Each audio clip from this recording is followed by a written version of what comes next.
Hi friends, ಎಲ್ಲರಿಗೂ ನಮಸ್ಕಾರ. ಇವತ್ತಿನ ರೆಸಿಪಿ ಟೊಮೊಟೊ ಸಾಂಬಾರು ಹೇಗೆ ಮಾಡೋದು ಅಂತ ನೋಡೋಣ. ಇಲ್ಲಿ ಟೊಮೊಟೊ ತೊಗೊಂಡು ನೀಟಾಗಿ ಕಟ್ ಮಾಡಿ ಇಟ್ಕೊಂಡಿದ್ದೀನಿ. ಒಂದು ಸ್ಟವ್ ಮೇಲೆ ಪಾತ್ರೆ ಇಟ್ಟು ನೀರು ಸೇರಿಸಿ ಈಗ ಟೊಮೊಟೊ ಸೇರಿಸ್ಕೊಳ್ಳೋಣ. ಟೊಮೊಟೊ ಸೇರಿಸಿದ ಮೇಲೆ ಹಸಿಮೆಣ್ಸಿನ್ಕಾಯಿ, ಬೆಳ್ಳುಳ್ಳಿ, ಒಂದು ಗೋಲಿ ಗಾತ್ರದ್ದು ಹುಣಸೆಹಣ್ಣು, ಮೆಣಸು, ಜೀರಿಗೆ ಒಂದು ಸ್ಪೂನು, ಅರ್ಧ ಸ್ಪೂನ್ ಮೆಣಸು ಸೇರಿಸ್ಕೊಂಡು ಒಂದು ಸಲ ಮಿಕ್ಸ್ ಮಾಡಿಬಿಟ್ಟು ಒಂದು ಪ್ಲೇಟ್ ಮುಚ್ಚಿ ಚೆನ್ನಾಗಿ ಬೇಯಿಸ್ಕೊಳ್ಳೋಣ. ಟೊಮೊಟೊ ಸಿಪ್ಪೆ ಬಿಡೋ ಥರ ಬೇಯಿಸ್ಕೊಳ್ಳೋಣ ಚೆನ್ನಾಗಿ. ಈ ಥರ ಬೆಂದಿದ್ದಾಗಿದೆ. ಈ ಥರ ಬೆಂದರೆ ಸಾಕು. ಮೇಲೆ ಸಿಪ್ಪೆ ಎಲ್ಲ ಎಬ್ಬಬೇಕು, ಅಲ್ಲಿವರೆಗೂ ಚೆನ್ನಾಗಿ ಬೇಯಿಸ್ಕೋಬೇಕು. ಈಗ ಇದು ತಣ್ಣಗಾಗಲು ಸೈಡಿಗೆ ಎತ್ತಿಟ್ಕೊತಾ ಇದ್ದೀನಿ.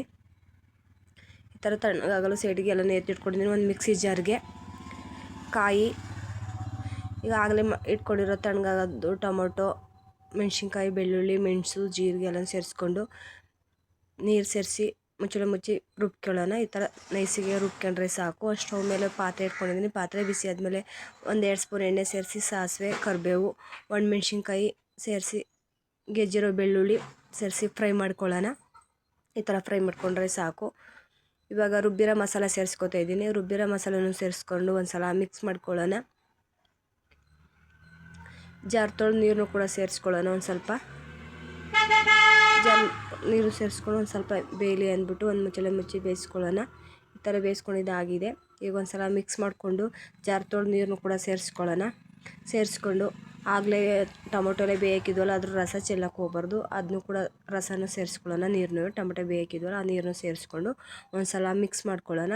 ಮಿಕ್ಸ್ ಮಾಡ್ಕೊಂಡು 1-1.5 ಸ್ಪೂನ್ ಆಗೋವಷ್ಟು ಸಾಂಬಾರು ಪುಡಿನೂ ಸೇರಿಸ್ಕೊತಾ ಇದ್ದೀನಿ. ಸಾಂಬಾರು ಪುಡಿನೂ ಸೇರಿಸ್ಕೊಂಡು ಗಂಟಿಲ್ದಂಗೆ ಮಿಕ್ಸ್ ಮಾಡ್ಕೊಳ್ಳೋಣ. ಮಿಕ್ಸ್ ಮಾಡ್ಕೊಬಿಟ್ಟು ರುಚಿಗೆ ತಕ್ಕಷ್ಟು ಉಪ್ಪು ಸೇರಿಸಿ ಒಂದು ಸಲ ಮಿಕ್ಸ್ ಮಾಡ್ಕೊಳ್ಳೋಣ.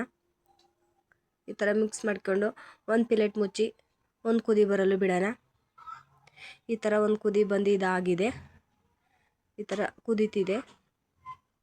ಲಾಸ್ಟಿಗೆ ಕೊತ್ತಂಬರಿ ಸೊಪ್ಪು ಸೇರಿಸಿ ಒಂದು ಸಲ ಮಿಕ್ಸ್ ಮಾಡ್ಕೊಳ್ಳೋಣ. ಟೊಮೊಟೊ ಸಾರು ರೆಡಿಯಾಗಿದೆ. ತುಂಬ ಚೆನ್ನಾಗಿರುತ್ತೆ. ಅನ್ನ ಮುದ್ದೆಗೆಲ್ಲ ಸೂಪರಾಗಿರುತ್ತೆ. ನೀವು ಒಮ್ಮೆ ಟ್ರೈ ಮಾಡಿ. ಈಗ ಒಂದು ಬೌಲಿಗೆ ಸರ್ವ್ ಮಾಡ್ಕೊತಾ ಇದ್ದೀನಿ. ಈ ವಿಡಿಯೋ ನೋಡಿದ ಮೇಲೆ ಒಂದು ಸಲ ಟ್ರೈ ಮಾಡಿ. ಹೇಗಿದೆ ಅಂತ ಕಮೆಂಟ್ ಬಾಕ್ಸಲ್ಲಿ ತಿಳಿಸಿ. ವಿಡಿಯೋ ಇಷ್ಟ ಆಗಿದೆ ಅಂದ್ಕೊಂಡಿದ್ದೀನಿ. ಇಷ್ಟ ಆದರೆ ಲೈಕ್ ಮಾಡಿ, ಸಬ್ಸ್ಕ್ರೈಬ್ ಮಾಡಿ, ಶೇರ್ ಮಾಡಿ, ಸಪೋರ್ಟ್ ಮಾಡಿ. ಮತ್ತೊಂದು ವಿಡಿಯೋ ಜೊತೆ ಸಿಗೋಣ. Bye bye. Take care.